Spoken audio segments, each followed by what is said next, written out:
আসসালামু আলাইকুম। আসেন একটা জিনিস দেখাই।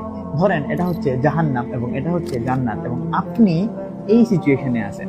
এখন আপনি হয়তো জান্নাতে যাওয়ার জন্য সওয়াবের কাজ শুরু করছেন, সওয়াবের কাজ করতেছেন করতেছেন করতেছেন, হঠাৎ করে আপনি গুনাহের কাজ করলেন, গুনাহের কাজ করলেন, গুনাহের কাজ করলেন, তারপরে আবার তাওবা করলেন, তাওবা করে আপনি আবার সওয়াবের কাজ শুরু করলেন, শুরু করলেন, শুরু করলেন, আবার আপনি গুনাহের কাজ করলেন, করলেন, করলেন, আবার আপনি তাওবা করে সওয়াবের কাজ করা শুরু করলেন।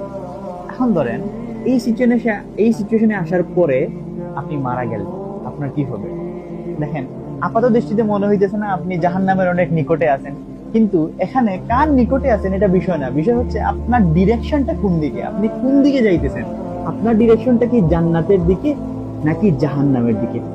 এই জিনিসটা ম্যাটার করে যে আপনি শেষ পর্যন্ত আপনার ডিরেকশনটা কোন দিকে। আপনি কি জান্নাতের দিকে যাওয়ার জন্য প্রস্তুতি নিচ্ছেন নাকি জাহান্নামের দিকে যাওয়ার জন্য প্রস্তুতি নিচ্ছেন?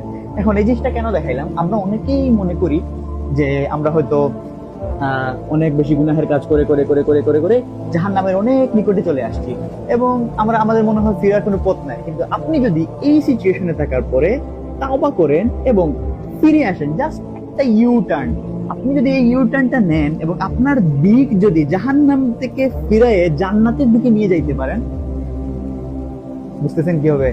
তাইলে কখনোই এইটা ভাবা যাবে না আপনি কোনটার নিকটবর্তী আছেন। আপনি এমন তো সিচুয়েশন হইতে পারে আপনি অনেক সওয়াবের কাজ করতেছেন করতেছেন করতেছেন এবং লাস্ট মুহূর্তে এসে আপনি হয়তো ইউ টার্ন নিয়ে জাহান্নামে যাওয়ার জন্য যেসব কাজ করা লাগে আপনি সেগুলো করতেছেন, এবং এই সিচুয়েশনে আপনি মারা গেলেন।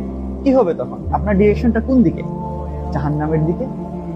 তাই যতক্ষণ আমাদের শ্বাস প্রশ্বাস বাকি আছে, বেঁচে আছি, উই হ্যাভ অপরচুনিটিস, আমাদের এই সুযোগটা আছে তাওবা করার, ক্ষমা চাওয়ার। আর আল্লাহ সুবহানাহু ওয়া তাআলা তো আমাদেরকে ক্ষমা করার জন্যই আছেন। তাই এই সুযোগটাকে কাজে লাগান, এখনই তওবা করেন, এখনই ফিরে আসেন আল্লাহ সুবহানাহু ওয়া তাআলার দিকে। আসসালামু আলাইকুম।